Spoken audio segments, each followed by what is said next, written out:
Assalamualaikum warahmatullahi wabarakatuh. Bismillahirrahmanirrahim. Alhamdulillahi rabbil alamin.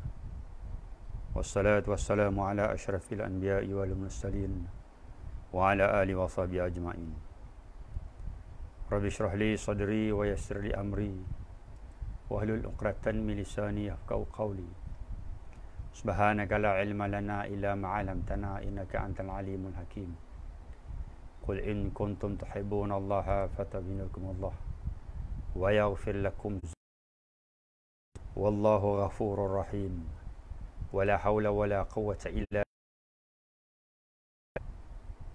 Tuan-tuan dan puan-puan yang dirahmati dan dikasihi oleh Allah Taala, pertama-tamanya kita bersyukur kepada Allah Subhanahu Wa Taala.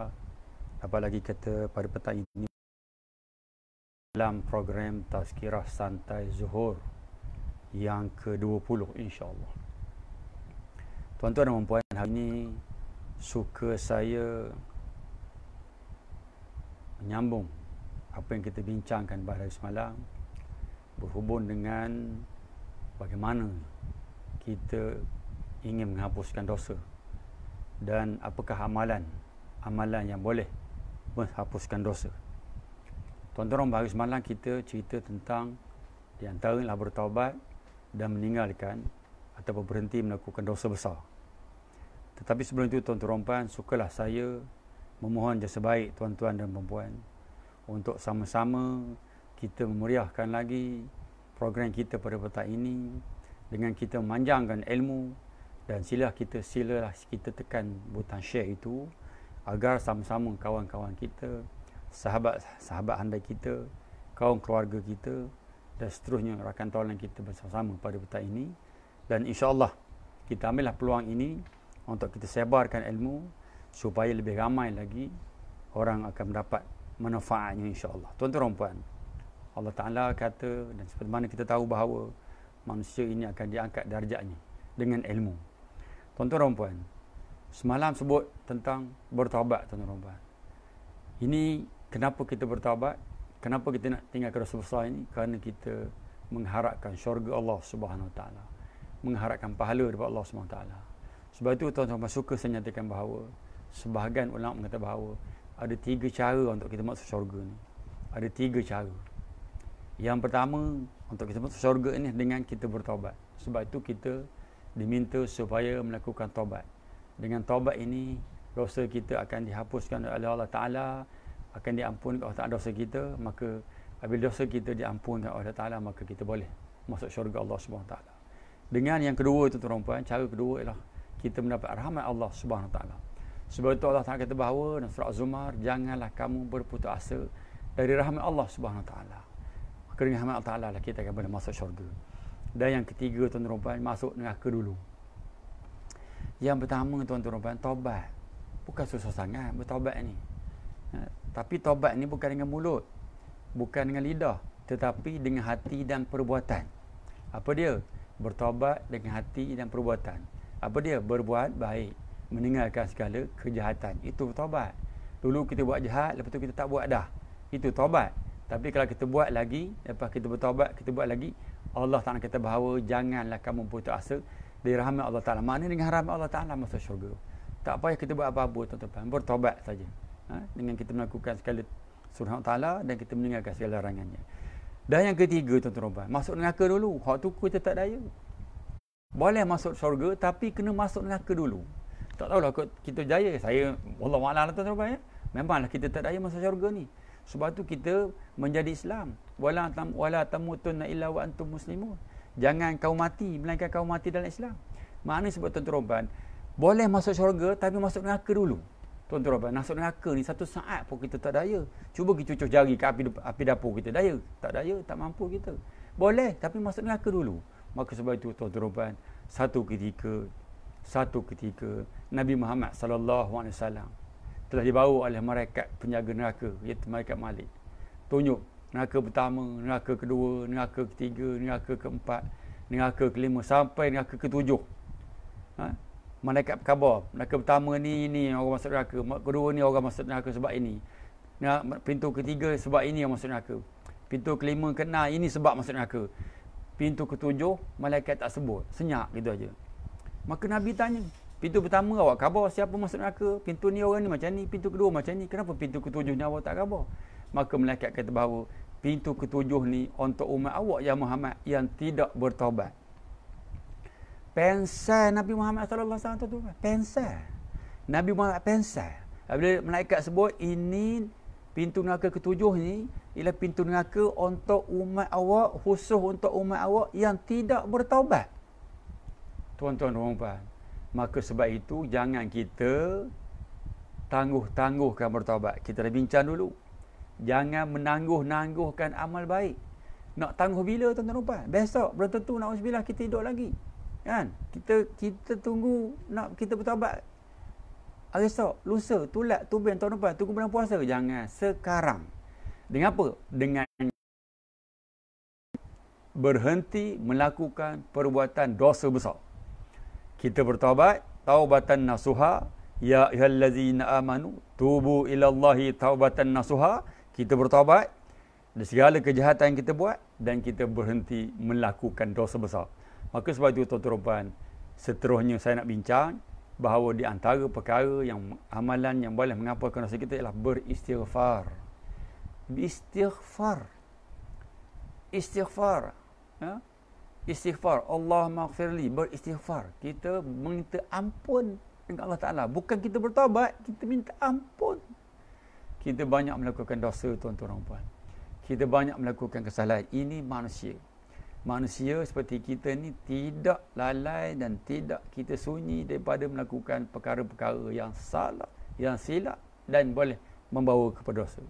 Maka sebab itu tuan-tuan dalam satu hadis Nabi Muhammad sallallahu alaihi wasallam yang diriwayatkan oleh Muslim, Imam Muslim meriwayatkan, maksud bahawa jika seorang hamba berbuat dosa lalu dia berkata, kita hamba, kita melakukan dosa lalu kita berkata, wahai Tuhanku, wahai Rabbku, aku betul-betul telah berbuat dosa, maka ampunilah aku. Kita minta Allah Ta'ala, ya Allah, aku berbuat dosa, banyak melakukan dosa, melakukan kesalahan, melanggar peraturanmu, melanggar perintahmu, maka aku telah buat dosa, maka ampunkanlah aku. Maka Tuhan pun menjawab, Rabbnya menjawab, hamba-Ku telah mengetahui bahawa dia telah memiliki Rabb yang maha mengampun dosa dan menghukumi setiap dosa. Nampak? Apabila kita memohon ampun kepada Allah Ta'ala, bermakna kita mengisytiharkan, kita mengakui, kita mengimani bahawa kita ada Tuhan. Siapa dia? Tuhan yang maha pengampun dosa dan yang menghukum setiap dosa. Tuan-tuan dan puan, sama ada dosa kita diampunkan oleh Allah Ta'ala atau dosa kita ni dihukum oleh Allah Ta'ala. Dua je tuan-tuan. Dosa kita ni Allah Ta'ala ampunkan dia ataupun dihukum dosa kita. Dengan sebab dosa kita tu diseksa, diazab kita, na'udzubillah tuan-tuan. Maka aku telah mengampuni hamba-Ku. Nampak tuan-tuan? Allah Ta'ala tidak seksa kita, tetapi Allah Ta'ala mengampunkan dosa kita. Maka Allah Ta'ala kata bahawa barang siapa yang mohon ampun, maka aku ampunkan dosa dia. Aku ampunkan dosa hamba-Ku. Kemudian dia berbuat dosa lain, buat lagi. Dah minta ampun, dah beristighfar, buat lagi dosa lain. Lantas dia pun mengatakan pada Rabbku, wahai Rabbku, aku betul-betul telah berbuat dosa lain pula. Aku telah berbuat dosa lain. Ampunilah aku. Nak senang cerita bahawa, ya Allah Tuhanku, aku buat dosa lagi hari ini. Hari ini aku buat dosa lagi. Ya Allah ya Tuhanku, aku hari ini buat dosa lagi. Maka ampunkanlah dosaku. Maka Rabbnya menjawab, hamba-Ku telah mengetahui bahawa dia memiliki Rabb yang maha mengampun dosa dan menghukum setiap dosa. Nampak? Allah Ta'ala sebut lagi gitu. Aku telah ampunkan hamba-Ku. Lakukanlah sesuka hatimu. Lakukanlah sesukamu selama engkau berbuat dosa, lalu bertaubat, maka Allah akan mengampunmu. Nak sebut bahawa tuan-tuan, jangan kita puas asa daripada rahmat Allah Ta'ala. Allah Ta'ala kata bahawa selagi kamu melakukan dosa, kamu beristighfar, aku akan ampunkan dosa kamu. Kamu ulang, buat lagi, minta ampun, buat lagi, minta ampun, lawat lagi, minta ampun. Allah Ta'ala kata bahawa aku akan ampunkan dosamu. Sehinggalah melakukan dosa lain, ketiga, keempat dan seterusnya. aku akan ampunkan dosa kamu, wahai hamba-Ku. Mana tersebut tuan-tuan dan puan. Tapi janganlah kita main-main pula. Kalau gitu bolehlah kita buat jahat. Bolehlah berdosa. Allah Ta'ala mengampunkan dosa kita. Memang betul. Tetapi sempat tak kalau kita buat jahat yang terakhir tu, kita minta ampun dengan Allah Subhanahu Wa Ta'ala? Kalau sempat. Kalau tak sempat macam mana? Kemungkinannya tak sempat. Maka sebab itu tuan-tuan dan puan, sebab itu amalan yang boleh menghapuskan dosa kita, yang pertama kita bertaubat. Yang kedua, hendaklah kita meninggalkan dosa besar. Dan yang ketiga, hendaklah kita mengakukan istighfar. Sentiasa beristighfar. Paling kurang tuan-tuan kita istighfar. Bukan susah astagfirullahalazim, astagfirullahalazim. Kena sebut molek lah. Astaghfirullah. Jangan sebut astagfirullah. Astagfirullah. Astagfirullah tu tak ada betul. Bukan bahasa Arab gitu. Bukan bahasa Al-Quran gitu. Itu bukan minta ampun dosa. Itu bahasa benda tak tahu. Astaghfirullah. Ra. Astaghfirullah. Bukan astaghfirullah. Astaghfirullah. Itu alif sin tara. Tak betul. Istaghfirullah. Rain. Kena ada rain. Ghafarallah. Uzunubahum. Allah Ta'ala mengampunkan dosa mereka. Ghafara. Ampun. Ya Allah, ya Tuhanku. Maka tuan-tuan dan puan, kita beristighfarlah. Kerana istighfar ini akan menghapuskan amalan yang boleh menghapuskan dosa. Bukan susah istighfar. Bukan susah tak? Tuan-tuan, menyanyi boleh, berlagu boleh, ngata orang boleh, ngumpat boleh, ngina boleh, macam-macam boleh. Kita ni bercakap, cerita hari tu, cerita macam-macam. Semalam pergi sana, semalam pergi sini, cerita macam-macam. Takkan istighfar tak boleh? Seorang-seorang ramai istighfar. Astagfirullahalazim. Tak payah banyak-banyak. Cerita panjang-panjang. Tak payah itu. Nak pergi ambil semayang dululah. Nak pergi situ dulu. Tak payah. Istighfar je. Hanya semata-mata kita sebut astagfirullahalazim. Ya Allah, ya Tuhanku. Hari ini aku telah melakukan dosa. Tak payah ceritalah banyak dosa. Tuhan tahu. Tuhan tahu dosa kita buat. Kita khabar. Tuhan tahu. Tak khabar. Tak tahu. Tuhan tahu. Semua Tuhan tahu. Jadi kita minta ampun je. Ya Allah. Apa yang aku lakukan dosa hari ini, aku minta ampun. Astagfirullah. Maka apa Tuhan kata? Bahawa hamba-Ku ini, dia tahu bahawa dia ada Tuhan yang mengampunkan dosa dan menghukum dosa. Maka aku ampunkan dosa dia. Kalau minta. Kalau tak minta, tak dapat tuan-tuan. Allah Ta'ala janji. Nabi kata bahawa Allah Ta'ala akan ampunkan dosa orang yang memohon keampunan. Tak boleh cakap Arab tak apa. Cakap Melayu. Ya Allah Tuhanku, ampunlah dosaku. Ampun dosa kedua ibu bapaku. Ampun dosa isteri anak-anakku. Dan ampun dosa saudara maraku. Umat Islam di dunia yang hidup dan mati. Kalau boleh minta ampun sebelah kelah, jangan kita seorang je. Besok dosa surga seorang tak jadi juga. Maka sebab itu tuan-tuan dan puan, kita minta ampun. Istighfar. Itu tuan-tuan dari hadis di atas. Maka naklah ianya selalu mohon ampun kepada Allah Ta'ala. Dan menyedari bahawa apa yang kita lakukan itu adalah hal yang berdosa. Kita kena sedar. Jangan kita tak tahu dosa. Mana tak tahu dosa, tak tahu pahala, mana gitu. Sebab tu Nabi kata, naklah kita belajar untuk kita tahu mana dosa, mana pahala. Mana kita kena kenal mana satu air sejuk, mana satu racun. Nanti kalau kita tak tahu, racun pun kita minum, air sejuk pun kita minum. Racun ni tuan-tuan, kita tahu ke, kita tak tahu, dia mudarat pada kita. Ngapa benda racun? Saya tak tahu. Oh, tak tahu racun tu betul jadi air sejuk. Tidak begitu. Begitu juga dosa. Ngapa buat gitu? Lah, saya tak tahu. Bukan. Tahu ke tak tahu itu tetap dosa. Maka sebab itu tuan-tuan, kita kena pilih dan kita kena membuat suatu ketetapan. Amalan kita. Kita buat dosa ke nak buat pahala. Maka kita mestilah bermatlamat, berusaha, berikhtiar, berniat, berazam untuk melakukan pahala sebanyak-banyaknya. Dan kita nak meninggalkan dosa.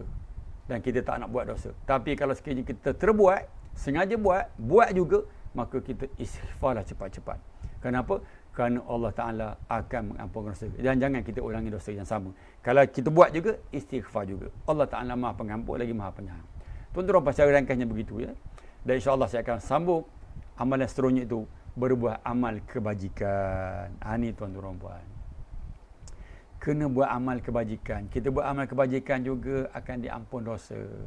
Boleh mengampunkan dosa kita. Dengan kita berbuat amal kebajikan, tentu kita akan menambah hitungan pahala. Nampak? Kenapa? Kerana apabila kita buat amal kebajikan, tentu pahala kita bertambah. dia akan meletak, dia akan menindih pahala, dia akan tindih pahala. Maka pahala ini kita akan bawa dia ke akhirat. Jangan bawa dosa, bawa pahala. Selain itu, ternyata amal kebajikan juga boleh menjadi perlebur dosa-dosa yang telah lalu. Dia meleburkan dosa. Yang seperti dia menindih dosa. Tak keluar dosa tu. Tak keluar, dia tertutup. Allah Ta'ala kata, kita sampai, banyak dosa kah? Tapi pahala lagi banyak. Dosa itu tertutup. Tak nampak. Nampak pahala je. Maka sebab itu tuan-tuan kita lakukan amal kebajikan. Apa dia? Tolong orang, bantu orang. Fastabiqul khairat. Berlumba-lumbalah buat kebajikan. Kita kadang-kadang tuan-tuan nampak kebajikan tu tapi tak buat. Contoh, kita pergi masjid. Kita pergi masjid. Nampak sampah, nampak itu pakai. Tengok je. Bukan susah ambil, buang. Tapi tak. Macam kita pagi-pagi, pagi-pagi di rumah contohnya. Di rumah, suami, isteri, anak, beranak sebagainya. Pagi-pagi tengok, pinggan tak basuh lagi. Marah tak pernah basuh. Apa dah tak basuh pinggan semalam? Itulah kebajikan. Buatlah kebajikan. Jangan mengatakan orang tak buat itu. Dia pun tak buat juga. Pandai dengan orang tak buat. Dia tengok je. Kita berdulu-dulu. Suami berdulu-dulu buat kebajikan. Isteri berdulu-dulu buat kebajikan. Anak berdulu buat kebajikan. Majikan dulu-dulu buat kebajikan. Pekerja berdulu buat kebajikan. Ni, awak lah. Sebab itu tuan-tuan, kita hari ni kurang pahala. Sebab kita tidak buat kebajikan. Kita hanya buat apa yang kita kena buat. Adik Sophie, saya ini je bahagian saya. Itu bukan kebajikan, itu tanggungjawab. Ini kita buat yang bukan tanggungjawab kita, tapi lebih daripada itu. Lebih. Kita kena buat 10 perkara, kita buat 20 perkara. 10 itulah kebajikan. Tapi tak, kita serah ke orang, ini bahagian dia. Ini dia buat, tuan-tuan. Maka sebab itu, tuan-tuan, Allah Ta'ala berfirman. Allah Ta'ala berfirman dalam surah Hud ayat 114. Dan dirikan sembahyang pada kedua tepi siang, ini pagi dan petang, dan pada bahagian permulaan daripada malam. Sesungguhnya perbuatan-perbuatan yang baik itu menghapuskan dosa dan juga perbuatan-perbuatan buruk. Maka sebab itu tuan-tuan, ternyata amal kebaikan boleh menjadi pelebur dosa kita. Sebab itu tuan-tuan, di antaranya kita sebut bahawa di sini Allah sebut sembahyang. Sembahyang itu sembahyang siang, pagi, petang. Maksudnya kita sembahyang lebih daripada itu. Sembahyang sunatnya, sembahyang tahajudnya, sembahyang hajatnya dan sebagainya. Ni tuan-tuan. Maka sebab itu kita jangan sekali-kali meninggalkan amal kebajikan ini.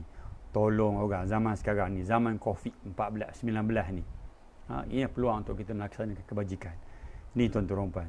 Zaman ini, masa ini masa yang orang memerlukan pertolongan. Dan pertolongan itulah kebajikan. Kebajikan mana kita buat baik. Berbuat baik kepada orang. Tolong orang, bantu orang ke arah kesenangan dia. Menyelesaikan masalah dia. Membantu harapan dia. Meringankan beban dia. Menyelesaikan kekusutan dia. Mengurangkan beban dia, tuan-tuan. Maka itulah yang perlu kita laksanakan hari ini dan kita berusaha hari itu. Dan sebab itu, tuan-tuan puan, saya nak sebut bahawa di antara kebajikan ni banyak hari ni kita nampak orang buat kebajikan. Dia boleh bercakap, dia boleh membantu, beri nasihat, bentuk kewangan, harta, tenaga, apa saja, tuan-tuan. Sebab itu, tuan-tuan, kita hari ini bersama-sama dengan Rumah Ngaji Barakah. Rumah Ngaji Barakah ini, tuan-tuan puan, menyediakan tempat orang belajar mengaji. Bukan saya menyediakan, Rumah Ngaji Barakah. Saya di antara orang duduk dalam Rumah Ngaji Barakah itu. Dan sama-sama tuan-tuan kita membangun Rumah Ngaji Barakah ini. Dan tidak semestinya membantu Rumah Ngaji Barakah ini, tuan-tuan bagi duit banyak-banyak. Tolong tak, bagi datang belajar pun dah satu kebajikan. Maknanya nak tolong Rumah Ngaji Barakah ini, tuan-tuan, datang belajar. Datang mengajar. Datang jengok-jengok pun tak apa. Ada orang tu datang jengok je, tak apa. Tapi tentulah kita mempunyai berbagai-bagai keperluan. Sebab itu tuan-tuan, Rumah Ngaji Barakah ni dia banyak aktiviti dia. Tuan-tuan boleh datang. Ada kelas mengajinya, ada kelas tajwidnya, ada kelas fardu ainnya, ada program-program derma darahnya, ada kelas-kelas untuk muallahnya, tuan-tuan. Masya-Allah. Kalau tuan-tuan bolehlah bersama-sama dengan Rumah Ngaji Barakah ini, marilah bersama-sama. Tak boleh semua idea, tak boleh tenaga, keuangan pun tak apa. Tak ada masalah. boleh hubungi Rumah Ngaji Barakah ni, nak derma ke, nak infak ke, nak bagi tu ke, bagi ini, insya-Allah. Sebab Rumah Ngaji Barakah ni menyediakan aktiviti-aktiviti untuk kita menambah pahala itu amal kebajikan. Sebab itu kita sediakan Rumah Amal Kebajikan ni untuk memberi peluang kepada tuan-tuan dan puan bersama-sama melakukan amal kebajikan. Mungkin kadang-kadang kita seorang-seorang tak mampu, kita buat ramai-ramai, kita mampu. Yang ringan sama dijinjing, yang berat sama dipikul. Sama-sama kita merasa. Orang kata bahawa gajah sama dilapah, kan? Daging dagah sama dilapah. Hati nyamuk sama dicicah. Ni tuan-tuan. Ini mari sama-sama dengan sama-sama Ngaji Barakah, dan ini di antara program aktiviti Rumah Ngaji Barakah untuk mesediakan untuk tuan-tuan puan, iaitu ada tazkirah zuhur. Boleh sama-sama kita manfaatkan ilmu. Kenapa? Kerana sekarang ni musim PKP ni kita tak boleh mengaji. Kita buat tazkirah di sana, tak boleh ada program fardu ain. InsyaAllah sebenarnya kita dah cadang nak buat program derma darah pun dah batalkan, ditangguh-tangguhkan sebagainya. Maka kita ambil peluang ini untuk melalui channel Rumah Ngaji Barakah ini, kita menyediakan tazkirah zuhur setiap hari pada pukul 2.30 petang. Mari sama-sama beritahu kawan-kawan kita. Lebarkan lagi ilmu ini, insya-Allah. Ini di antara kebajikan. Bahawa share itu ialah kebajikan. Dan insya-Allah dengan tuan-tuan share itu, ramai lagi mendengar. Pahala kita bertingkat-tingkat. InsyaAllah. Wallahu a'lam tuan-tuan dan puan-puan. Sampai situ dulu pada petang ini. Kita akan sambung lagi pada hari esok, insya-Allah. Bismillahirrahmanirrahim. Wal asri innal insana lafi khusr illa allazina amanu wa amilus solihat wa tawasaw bil haqqi tawasaw bis sabr. Jangan lupa belanja saya. Tekan sekali, insya-Allah sama-sama kita menceriakan program dan aktiviti ini. Saya minta maaf banyak-banyak tuan-tuan dan puan. Aqulu qawli hadza astaghfirullah li wa lakum. Wassalamualaikum warahmatullahi wabarakatuh. Kita jumpa lagi hari esok, insya-Allah.